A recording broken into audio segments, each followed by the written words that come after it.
दीदी आज कहीं जाने का प्लान मत बना लेना। क्यों मलकान, ऐसे क्यों बोल रहा है?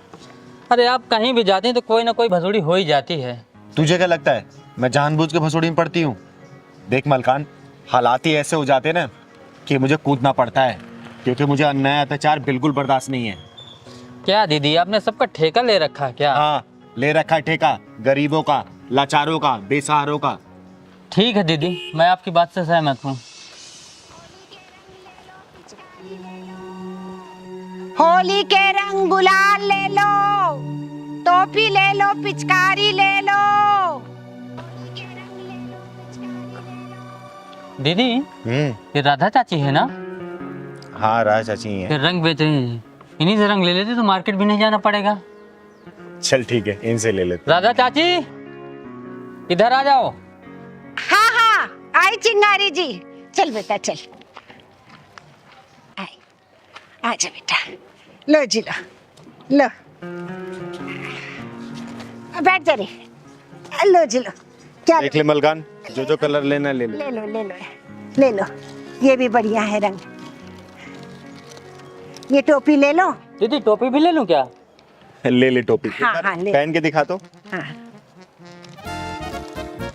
वैसे दीदी कैसी लग रही है? अरे बिल्कुल मैगी वाला लग रहा तू। ये ले लो, पिचकारी ले लो, बढ़िया है। ये भी ले लो, पिचकारी भी बढ़िया है। ये भी चाहिए मुझे। हाँ हाँ, ले लो ले लो ले लो, रंग ले लो, रंग ले लो, हाँ 2 पैकेट। लाल भी ले लो। हाँ, और ये वाले ना चाहिए गुब्बारे? नहीं नहीं गुब्बारे नहीं चाहिए। ले लो, ये भी बढ़िया है। पैसे कितने हुए चाची? मलकान, चाची से मोल भाव मत कर, मैं दे दूंगी उनको।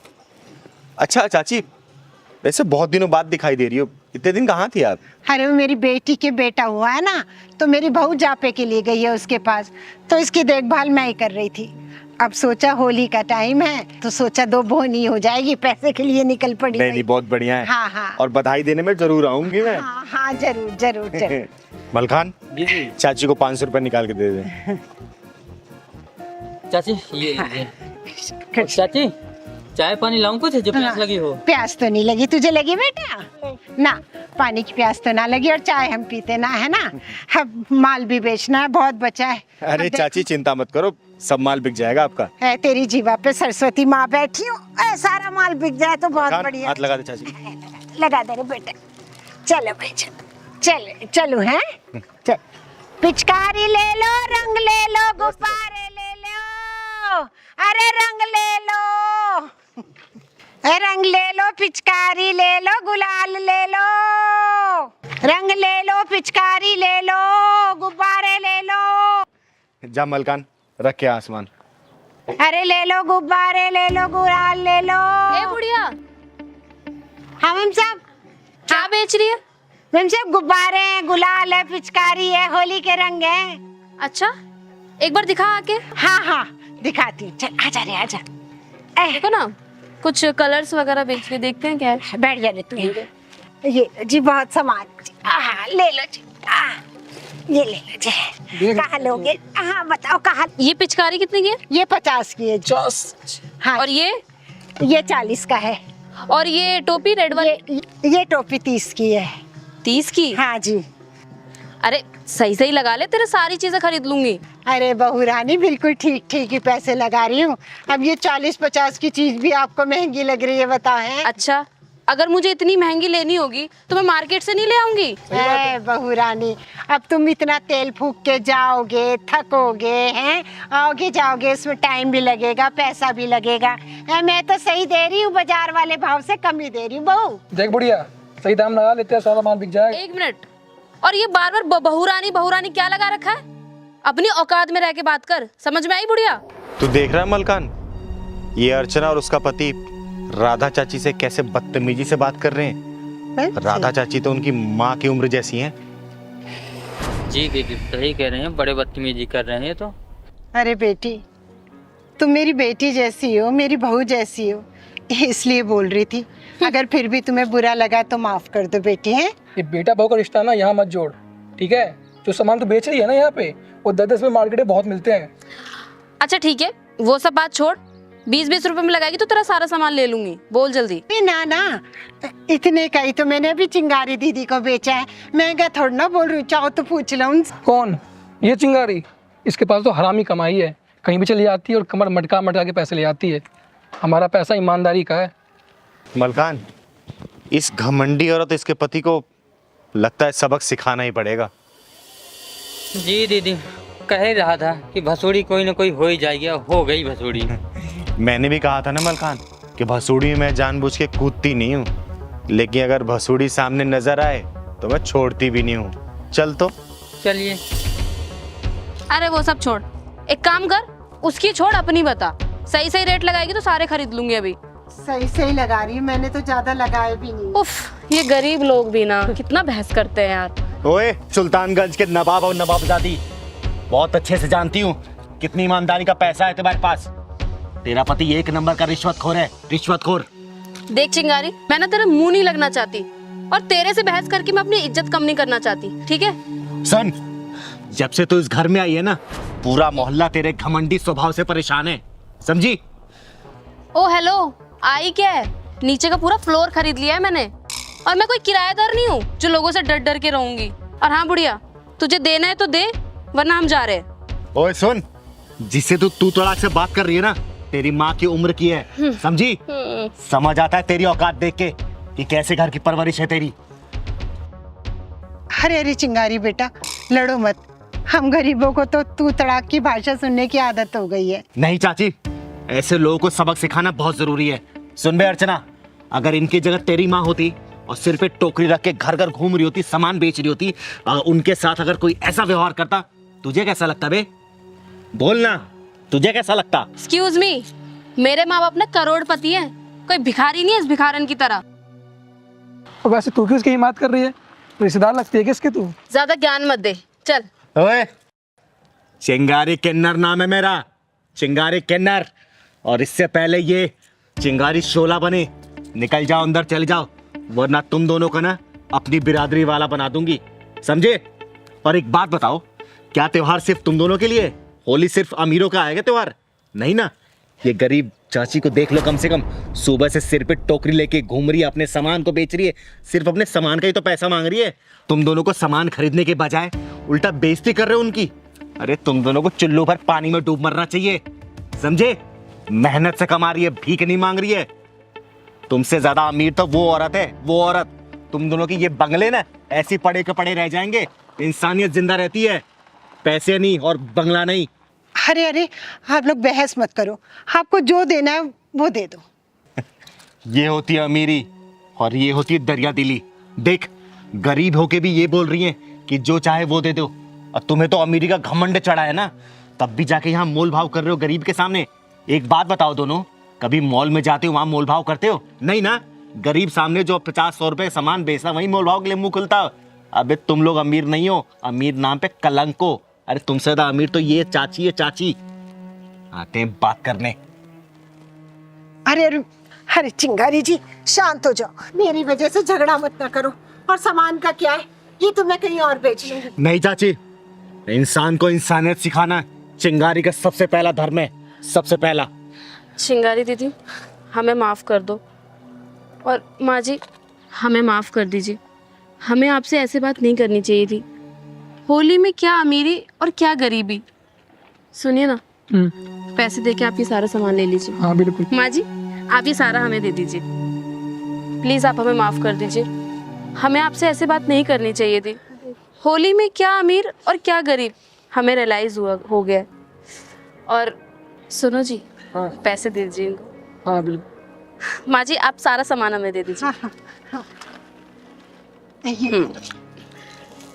ये लो। और हाँ माँ जी, हम दोनों की तरफ से आपको होली की ढेरों शुभकामनाएं। हाँ, खुश खुश सदा खुश रहो। हाँ, खुश रहो। चलो।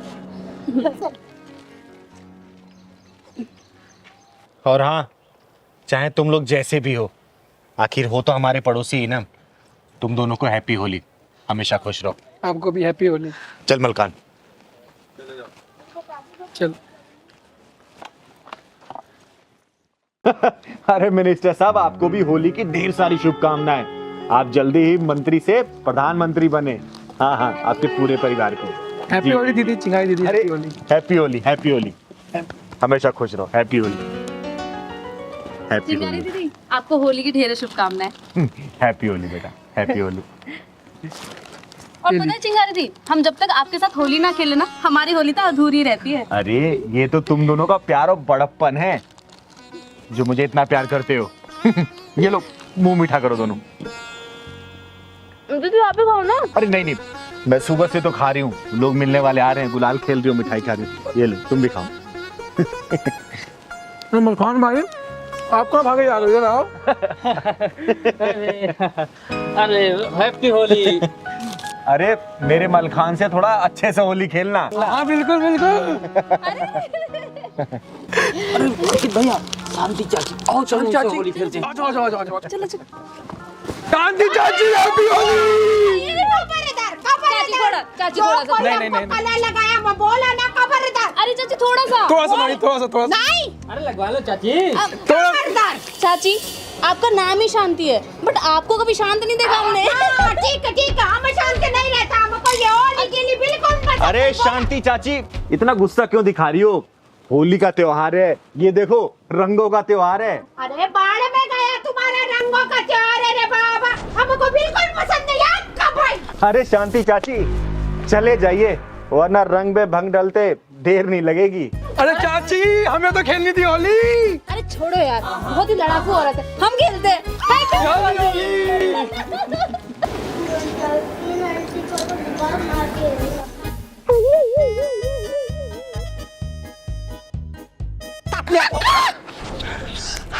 ये हैप्पी होली। गुब्बारा मारा तू मेरे को। अरे चाची जब आपको होली नहीं खेलनी थी तो घर में बैठना चाहिए था ना।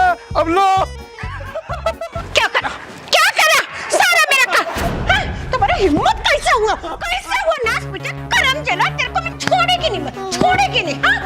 मेरे को गुब्बारा मारता, मेरे को देख वो तेरे साथ क्या करेगी, तेरे को जान से मार देगी मैं, जान से। मैं नहीं चाहती थी कि इस होली के रंग में भंग पड़े, लेकिन इस बुढ़िया ने तो, ओए घमंडी औरत, इस बच्चे को मार के ना चिंगारी के अंदर की शोला भड़का दी तूने। शोला क्यों?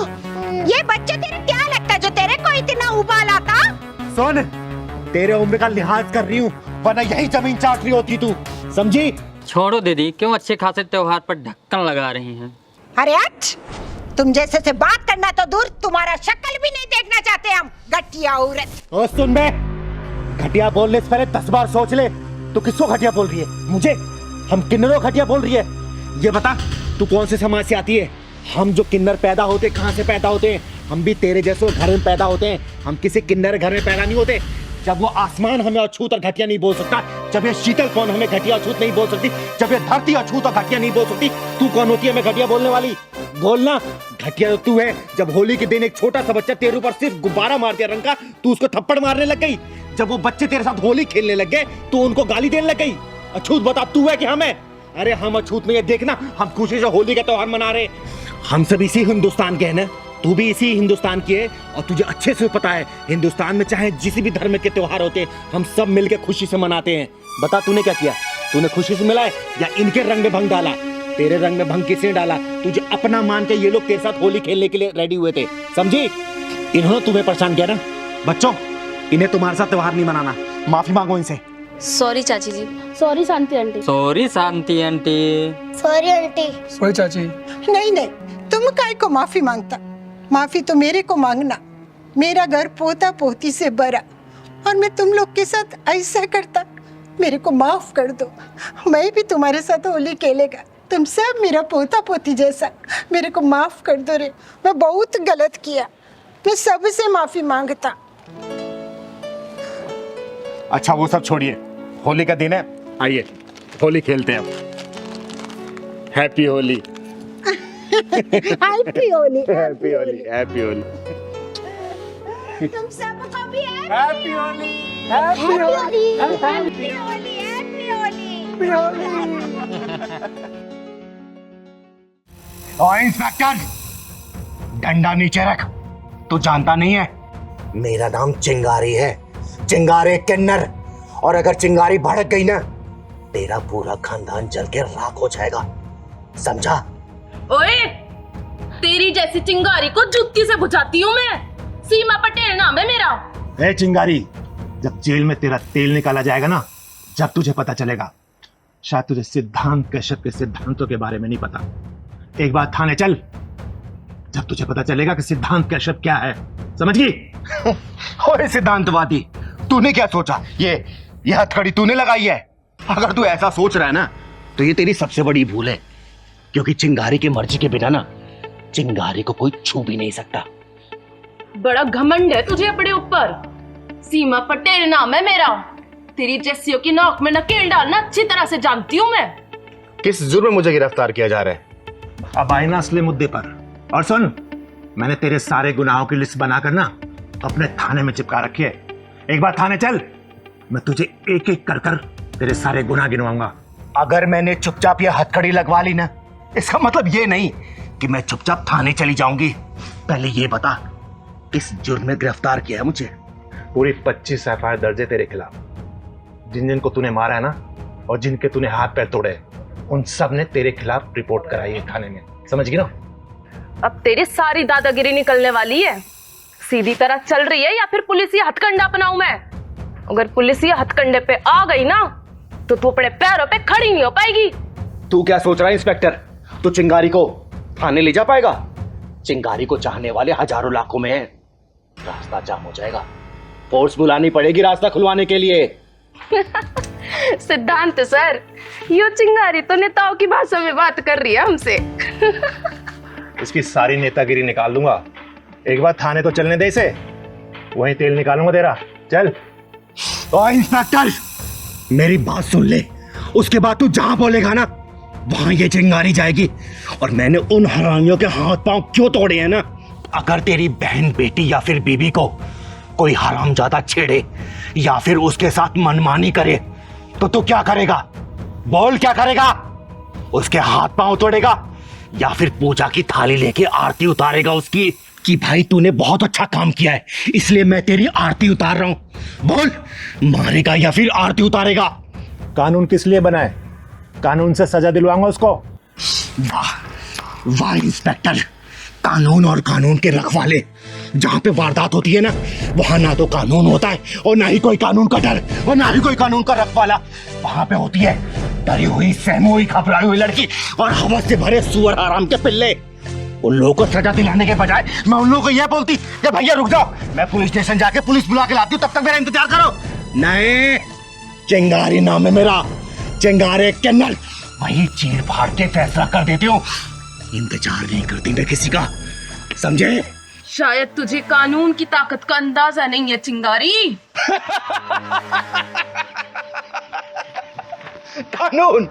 कानून की ताकत से अच्छी तरह वाकिफ है ये चिंगारी। कानून एक मकर जाल की तरह है जिसमें सिर्फ छोटे मोटे कीड़े मकोड़े फंसते हैं और बड़े जानवर उस कानूनी मकर जाल को तहस नहस करके निकल जाते हैं। और किस कानून की बात कर रहा है इंस्पेक्टर तू? इंस्पेक्टर, बलात्कार की शिकार लड़की जब मर जाती है ना, तो पोस्टमार्टम में उसका शरीर को चीर फाड़ दिया जाता है और वहीं पर अगर उसको कर्मी को थोड़ी सी भी खरोच आ जाए ना, तो उसे पूरा इलाज दिया जाता है, उसका पूरा ख्याल रखा जाता है और फिर शुरू होता है ये कानूनी नाटक जो कि 10-15 साल लगा ही देता है। और उस बीच में उस शर्मनाक घटना को याद करके लड़की के माँ बाप पल पल रोते हैं, तड़पते हैं। इंस्पेक्टर सिद्धांत कश्यप जिस कानून की बात कर रहा है ना, अगर वो कानून सही तरीके से जांच करवाए तो आधे से ज्यादा बेकसूर जेल में बंद मिलेंगे और कसूरवार बाहर घूम रहे होंगे। इसलिए चिंगारी ने अपनी अदालत बना रखी है, अपना कानून बना रखा है। और चिंगारी की अदालत में तारीख नहीं, सजा मिलती है, वो भी सजा ऑन द स्पॉट। चिंगारी मरने से नहीं डरती और ना ही मारने से डरती है। चिंगारी सिर्फ डरती है तो हारने से डरती है, समझा? सीमा, मुझे लगता है कि हम किसी गलत घर में आ गए। ये चिंगारी का घर नहीं है, चलो यहां से। सही कह रहे हैं सर आप। मैंने भी किसी से सुना था कि चिंगारी इंदौर चली गई है अपनी गुरु माँ के पास। तुमने एकदम सही सुना, चिंगारी इंदौर में ही है। चलो।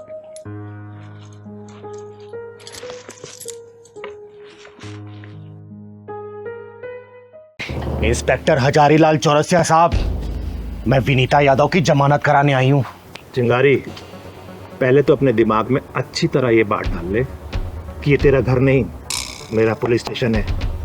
और यहाँ तेज आवाज में बात करने का मतलब मैं तुझे भी हवालात में डाल सकता हूँ। और हाँ, तेरी जानकारी के लिए बता दूं, ये इंस्पेक्टर हजारीलाल चौरसिया थोड़ा दिमाग से हिला हुआ है। अगर विनीता यादव को हवालात से बाहर नहीं किया गया ना, तो जो थोड़ा सा हिला हुआ है ना, पूरा हिला के रख दूंगी मैं। अरे विनीता ने ऐसा कौन सा जुर्म किया है जो तूने उसको हवालात में बंद कर रखा है?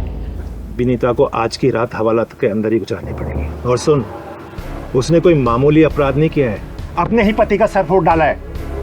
उसके ऊपर इतनी खतरनाक धारा लगने वाली है ना कि विनीता यादव की जमानत नहीं होने वाली, समझी? हजारीलाल चौरसिया साहब, रात में किसी भी लड़की या फिर औरत को हवालात में बंद करके नहीं रखा जा सकता। इतना कानून तो मैं भी जानती हूँ। तो तू इंस्पेक्टर हजारीलाल चौरसिया को कानून सिखाएगी? सिखा नहीं रही हूँ, याद दिला रही हूँ जो तुम भूल गए हो। चिंगारी, तूने उस आदमी की हालत नहीं देखी। तुझे पता है इस औरत ने उसे कितनी बेरहमी से मारा है? वो तो उसकी किस्मत अच्छी है कि इस डॉक्टर ने उसे बचा लिया, नहीं तो मर जाता वो। इसने पूरी प्लानिंग कर ली थी उसे मारने की, मांग में चुटकी भर सिंदूर भरवाने की इतनी बड़ी सजा भुगत रही थी, समझे? और वो नीचता की सारी हदें पार कर रहा था। अच्छा चिंगारी, तुम ही बताओ कि कौन कौन सी हदें पार कर दी थी विनीता के पति ने? इसके प्राइवेट पार्ट में बियर और शराब डालता था वो कमीना, सिगरेट से इसके नाजुक अंगों को जलाता था और प्राकृतिक मैथुन करवाता था इसे। और जब ये मना करती थी ना, बेल्ट और डंडों से मारता था ये। एक रात की तो बात है, अपने 2 दोस्तों को लेके आए वो और बोला तुझे खुश करना उन दोनों को। बता, एक बात बता हजारीलाल, ऐसे में कौन सी औरत अपने पति की पूजा करेगी? इसीलिए इसने इसका सर फोड़ा, और कोई दूसरी औरत होती ना तो गला काट देती उसका, समझा? चिंगारी, जो बातें तुम मुझे बता रही हो ना, वो मुझे विनीता भी बता सकती थी ना, लेकिन इसने तो कोई जुबान नहीं खोली। वो जिंदा तो दिख रही है इंस्पेक्टर साहब, लेकिन अंदर से मर चुकी है बेचारी। उसकी आत्मा मर चुकी है, उसकी चेतना मर चुकी है। अरे शादी के सिर्फ 2 ही साल हुए थे उसके, और 2 साल में क्या क्या बर्दाश्त नहीं किया इसने। जब ऐसी बात थी तो इसने थाने में आके कंप्लेंट क्यों नहीं लिखवाई? अपने माँ बाप को क्यों नहीं बताया कि मेरे साथ ये हो रहा है, मेरा पति मुझे तंग कर रहा है, मार रहा है, पीट रहा है? तुमको ही क्यों बताया? हजारीलाल जी, औरत के दिल में अगर कोई बात घर कर जाती है ना, तो शर्म बेशर्मी का जहर औरत की जिंदगी को खोखला कर देता है। और जो बात इसको अपनी सहेली और भाभी को बतानी चाहिए ना, इसने अपने बाप को बताई थी। और पता है बाप ने क्या बोला? कि बेटा, लड़का कैसा भी हो, तुझे जिंदगी उसी के साथ काटनी है। लड़का है, छोटी मोटी गलतियां कर ही सकता है। और रही बात पुलिस कंप्लेंट ना करने की ना, तो ये जो चिटकुटी चैनल है जो सेकंड हैंड मोबाइल ले गलियों गलियों में घूम रहे हैं, 2-4 हजार व्यूज के लिए किसी को बदनाम के लिए तैयार रहते हैं। और मैंने इसको कितनी बार बोला है कि तू बता तो उस कुत्ते को मैं 1 मिनट में सीधा कर दूंगी, लेकिन हर बार इसने हाथ जोड़ के बोला कि दीदी, जो चीजें पर्दा में है ना, कल अगर समाज के बीच में आई तो मैं आत्महत्या कर लूंगी। और आज इसका सब्र का बांध टूट गया और इसने उसका सिर फोड़ डाला, समझे?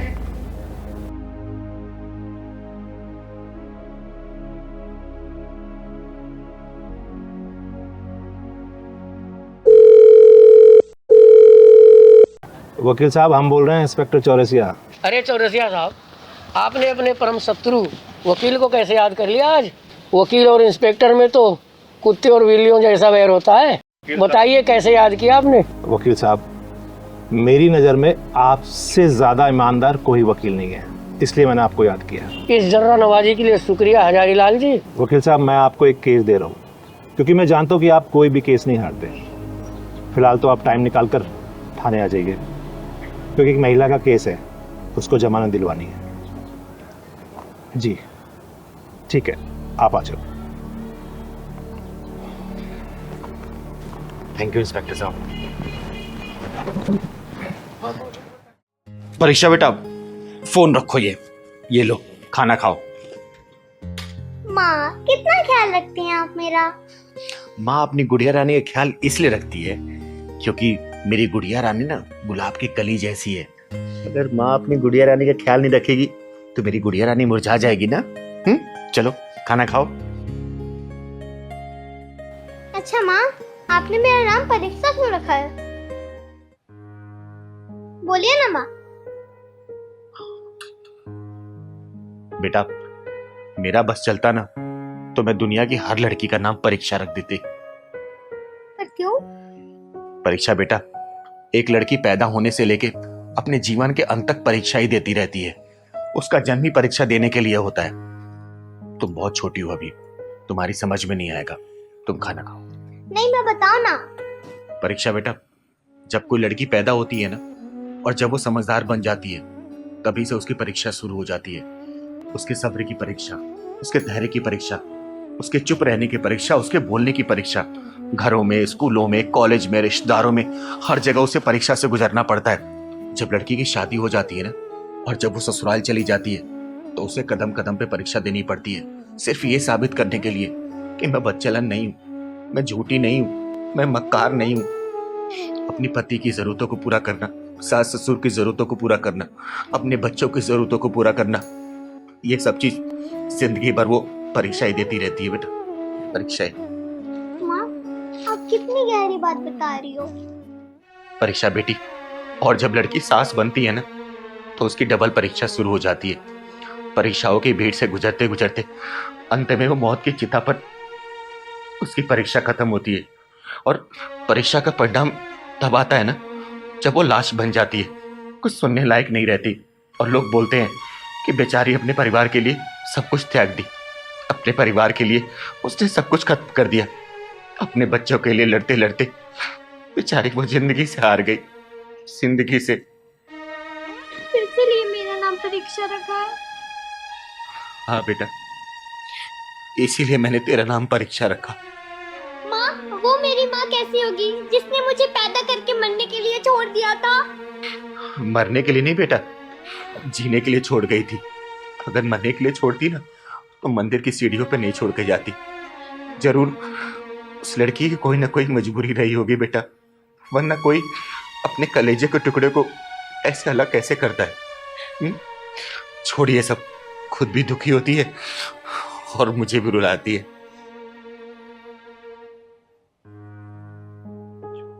दीदी नमस्ते। अरे वंदना बेटा, नमस्ते नमस्ते। आ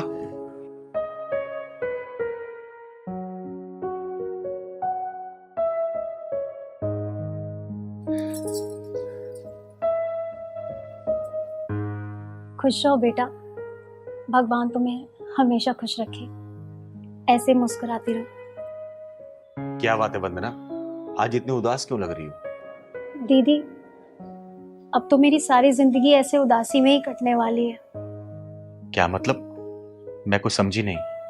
दीदी आप तो जानती हो कि मेरी शादी को 5 साल हो गए हैं, और अब तक मुझे माँ बनने का सुख भी नसीब नहीं हुआ है, और मैं कभी माँ भी नहीं बन सकती। ऐसे कैसे हो सकता है? मैं सही कह रही हूँ दीदी, हम दोनों ने सासू माँ के कहने पे अपने टेस्ट करवाए थे, और सारी कमी मेरे अंदर ही निकली। रिपोर्ट में साफ साफ लिखा है कि मैं कभी माँ नहीं बन सकती। वंदना बेटा, ये सब तो ऊपर वाले की मर्जी से होता है, इसमें हम इंसानों का कोई जोर नहीं चलता। तुम किसी अनाथ आश्रम से कोई बच्चा क्यों नहीं अडॉप्ट कर लेती? यही सोच के तो मैं आपके पास आई हूँ दीदी। मैं कुछ समझी नहीं, मेरे पास क्यों आई हो? किसी अनाथ आश्रम में जाके बच्चा अडॉप्ट कर लो, 10-15 दिन में मिल जाएगा तुम्हें बच्चा। दीदी मैं चाहती हूँ कि मेरे सुने आंचल में परीक्षा को डाल दो। वंदना बेटा, परीक्षा मेरे जिगर का टुकड़ा है, मैं इसके बिना एक पल भी नहीं रह सकती। नहीं, मैं अपनी माँ को छोड़ के कहीं नहीं जाऊंगी। वंदना बेटा, तुम तो जानती हो ना कि मैं परीक्षा को किस हालात में मंदिर से उठा के लेके आई थी। ये भगवान का वो प्रसाद है जिसे मैं सिर माथे लगा के रखती हूँ। जीने का आधार है ये, इसके बिना मैं एक पल भी जी नहीं सकती बेटा, एक पल भी नहीं। दीदी एक वो थी जो अपने बच्चे को मरने के लिए छोड़ गई, एक आप हो जो अपनी नजरों से एक पल के लिए ओझल नहीं करती, और एक मैं हूं जो आंचल फैला के आपसे भीख मांग रही। वंदना बेटा, परीक्षा को लेके मैं स्वार्थी हो चुकी हूँ, और मेरा स्वार्थ इतना है ना कि यह अब मेरी कमजोरी बन चुकी है। इसके बिना मैं एक पल भी नहीं जी सकती बेटा, एक पल भी नहीं। दीदी भगवान की भी कैसी लीला है ना, आप बच्चा पैदा नहीं कर सकती, लेकिन फिर भी आपको बच्चे का सुख है, और एक मैं हूं पैदा करना चाहती हूँ, लेकिन भगवान मुझे ये सुख ही नहीं देना चाहता। तुम चिंता मत करो वंदना, मैं तुम्हारे साथ कल अनाथ आश्रम चलूंगी। मेरी जान पहचान है वहां पर। देखना तुम्हारी सोनी गोद में ना खुशियों के फूल मुस्कुराएंगे। अब फूल। माँ, ये अनाथ आश्रम क्यों बनाया जाता है?